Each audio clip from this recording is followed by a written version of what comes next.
আসসালামু আলাইকুম। থানার মধ্যে পুলিশের সামনে প্রকাশ্যে চরম ঔদ্ধত্য প্রকাশকারী হবিগঞ্জের বৈষম্যবিরোধী ছাত্র আন্দোলনের নেতা মাহাদী হাসানকে ছেড়ে দেওয়ার মধ্য দিয়ে আবারও নতুন করে আমাদের সামনে কতগুলো বিষয় খুব গুরুত্বপূর্ণভাবে উপস্থিত হলো।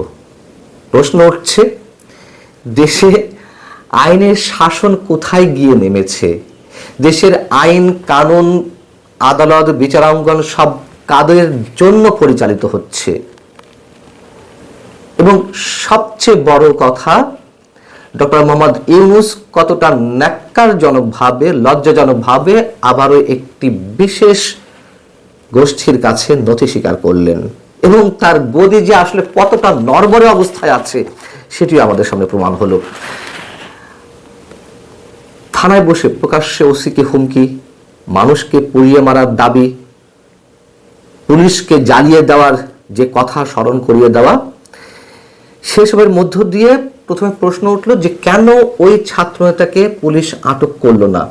পরবর্তীতে যদি আটক করাই হলো তাহলে তাকে আবার ছেড়ে দেওয়া হলো কিসের ভিত্তিতে, কোন যুক্তিতে?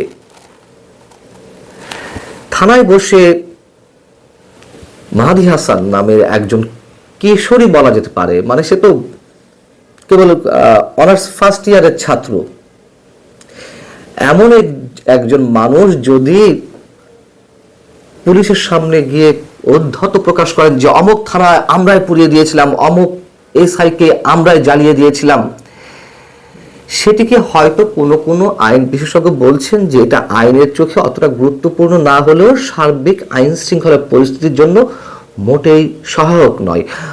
আইন বিশেষজ্ঞদের অনেকে আবার বলছেন যে বৈষম্যবিরোধী আন্দোলনের নেতা মাহাদী হাসান ঘরোয়া কোনো পরিবেশে পুলিশকে পুলিশকে পুড়িয়ে মারার কথা মনে করিয়ে দেননি, বরং যে পরিবেশে বলেছেন তা 164 ধারার চেয়ে কোনো অংশে কম নয়। তাহলে এই রাষ্ট্রে, এই সমাজে, এই সরকারের অধীনে পুলিশ কাজ করবে কোন মনোবল নিয়ে? পুলিশের যে মনোবল হারিয়ে গেছে 5 আগস্টের ঘটনার পরপরই, তাদের অনেক সদস্যকে হত্যার মধ্য দিয়ে, তাদের উপর আক্রমণের মধ্য দিয়ে, সেই মনোবল তারা কিভাবে ফেরত পাবে? রাজনৈতিক পালা বদল ঘটলেও 5 আগস্টের অভ্যুত্থানের মধ্য দিয়ে তারপর যে ক্ষমতার অপব্যবহার এবং প্রভাব খাটানোর মধ্য দিয়ে বাংলাদেশের আইনের শাসন থেকে পুরোপুরি হারিয়ে যাবে না বা যায়নি, সেটি আমরা কিভাবে নিশ্চয়তা দিয়ে বলতে পারি? 5 আগস্ট মানুষ যা আশা করেছিল, স্রেফ প্রতারণাই তো করা হয়েছে মানুষের সঙ্গে, মানুষের আবেগ নিয়ে খেলা করা হয়েছিল। কোটা বিরোধী আন্দোলনের নামে স্বৈরাচার বিরোধী যে এক দফা দাবি, সেই জায়গায় মানুষের আবেগকে পুঞ্জীভূত করে, মানুষের আবেগকে ক্যাশ করে যা ঘটানো হলো, তারপর থেকে আমরা কি দেখছি? সব জায়গাতেই সেই কোটা, পেশি শক্তির প্রতিযোগিতা, মবক্রেসি, এর বাইরে তো আর কিছু এই গত 16 মাসে আমরা দেখিনি। মাহাদী হাসান একটা কলেজের প্রথম বর্ষের ছাত্র, অনার্সের, তাকে আটকের মধ্য দিয়ে সরকারের ভিত কেঁপে ওঠে সামান্য কয়েকজন ছাত্র নেতা বা বৈষম্যবিরোধী ছাত্র আন্দোলনের সঙ্গে জড়িত তাদের হুঙ্কার হুঁশিয়ারিতে। রাতেই জামিনের জন্য তার আদালত বসানোর চিন্তা ভাবনা করতে হয় সরকারকে। থানায় বসে জ্বালিয়ে দেওয়া অথবা পুলিশ হত্যা করার পরোক্ষ হুমকি দেওয়ার পরেও কয়েক ঘন্টার মধ্যে মাহাদী হাসানরা মুক্তি পেয়ে যায়। অথচ আনিস আলমগীরের মতন একজন সিনিয়র সাংবাদিককে কোনো সুনির্দিষ্ট অভিযোগ ছাড়াই মন গড়া ধারা দিয়ে সন্ত্রাস বিরোধী আইনে তাকে মাসের পর মাস আটক থাকতে হচ্ছে, দিনের পর দিন। মঞ্চ একত্র অনুষ্ঠানে, যেখানে আমি নিজে উপস্থিত ছিলাম, আমাদের উপরে মব করা হলো।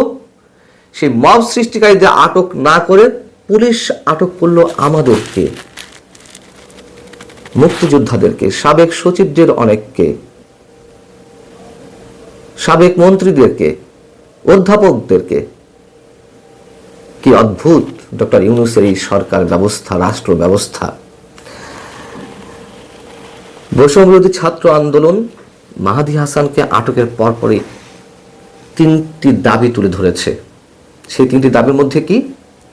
জুলাই গণ অভ্যুত্থানে অংশগ্রহণকারী ছাত্র শ্রমিক জনতার 1 জুলাই থেকে 8 আগস্ট পর্যন্ত পরিচালিত সকল কর্মকাণ্ডের জন্য দায় মুক্তি প্রদান করতে হবে। জুলাই গণ অভ্যুত্থান চলাকালে সারা দেশের যে যে থানার অধীনে ছাত্র জনতাকে শহীদ করা হয়েছে সেই সকল থানার ওসি এবং সেই সকল জেলাগুলোর এসপি থেকে শুরু করে তদূর্ধ্ব যারা কমান্ডিং অফিসার ছিলেন তাদের বিরুদ্ধে মামলা করতে হবে। জুলাই বিপ্লবে গুরুত্বপূর্ণ অবদান রাখা সেনা, নৌ, বিমান বাহিনীর সহ সামরিক, আধা সামরিক ও বেসামরিক প্রশাসনের সকল কর্মকর্তা, সৈনিক ও কর্মচারীদের ইতিহাস লিপিবদ্ধ করতে হবে, তাদের সম্মাননা, স্বীকৃতি ও আইনি সুরক্ষা নিশ্চিত করা এবং কর্মক্ষেত্রে তাদের হয়রানি বন্ধে একটি স্থায়ী কমিশন গঠন করা এবং একই সাথে 2009 সালের 25 ফেব্রুয়ারি থেকে ফ্যাসিবাদের রোষানলে পড়ে সশস্ত্র বাহিনীতে পদোন্নতি বঞ্চিত অফিসারদের দ্রুত পদোন্নতি ও গুরুত্বপূর্ণ সংবেদনশীল পদগুলোতে পদায়ন করা। এবং এই যে দাবিগুলো উঠেছে সেই দাবিগুলোর মধ্যে আবার কিছু প্রশ্ন অনেকেই তুলতে পারেন। তার মানে হচ্ছে যেসব পুলিশ সদস্য নিহত হয়েছেন তারা কোনো মানুষের পর্যায়ে পড়েন না, তাদের কোনো পরিবার নেই, তাদের বাবা মা, ভাই বোন, স্ত্রী, সন্তান কেউ নেই, তাদের হত্যার কোনো বিচার হবে না। এবং 5 আগস্ট পর্যন্ত যারা নিহত হয়েছেন বা 8 আগস্ট পর্যন্ত যারা নিহত হয়েছেন 1 জুলাই থেকে 2024-এ তারা সবাই আওয়ামী লীগ সরকারের কোনো না কোনো বাহিনী বা কোনো না কোনো পেশাদার শক্তি মানে পেশা শক্তির কোনো বাহিনীর হাতে তারা নিহত হয়েছেন, অন্য কারোর হাতে তারা নিহত হননি। এটাই প্রমাণ করার চেষ্টা। যদি তাই হয়ে থাকে তাহলে দায় মুক্তি চাইতে হবে কেন? দায় মুক্তি চাইলে তো ওই সময় কারোর মাধ্যমে এই অপরাধগুলো তো সংঘটিত হয়েছে, কারোর মাধ্যমে এই মানুষগুলো তো নিহত হয়েছেন, তাহলে তারাও তো দায় মুক্তির মধ্যে পড়ে যান। ডক্টর ইউনূস এবং আসিফ নজরুলরা যে কদিনই আর ক্ষমতায় থাকুন না কেন বা যত দিনই তারা ক্ষমতায় থাকুন না কেন, মাহাদী হাসানের মতন কিশোরদের মন রক্ষায় তারা সবকিছু করে যাবে। এই রাষ্ট্র, এই সরকার সব ধরনের অপরাধকে প্রশ্রয় দিবে। এটাই প্রমাণিত হলো আবারও। নইলে